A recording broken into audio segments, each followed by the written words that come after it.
দেখো হ্যারি, তুমি কিন্তু আমার সাথে এইভাবে কথা বলতে পারো না। এইভাবে কথা বলতে পারি না, তাহলে কিভাবে কথা বলবো?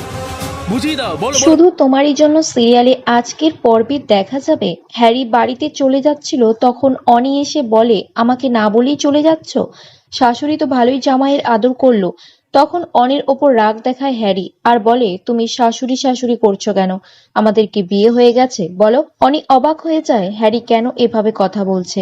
অনি তখন বলে হ্যারি, তুমি আমার সাথে এভাবে কথা বলতে পারো না, আমরা তো দুজন দুজনকে ভালোবাসি। হ্যারি বলে এসব অতীত, ভুলে যাও, আমি আমার ক্যারিয়ার নিয়ে ভাবতে চাই। রাহির মনের খটকা লাগে হ্যারি কেন এভাবে বেরিয়ে গেল, তার চোখ মুখ ছলছল করছিল। হ্যারি বাড়িতে এসে অনির ছবির দিকে তাকিয়ে থাকে। আমি তোমাকে কষ্ট দিতে চাই না অনি, সবকিছুতেই আমি পরিস্থিতির শিকার, আমি বাধ্য হয়েছি এমন ব্যবহার করতে। তখনই রাহি ফোন করে হ্যারিকে। নিজের কষ্টটা চেপে রেখে রাহির সাথে কথা বলে হ্যারি।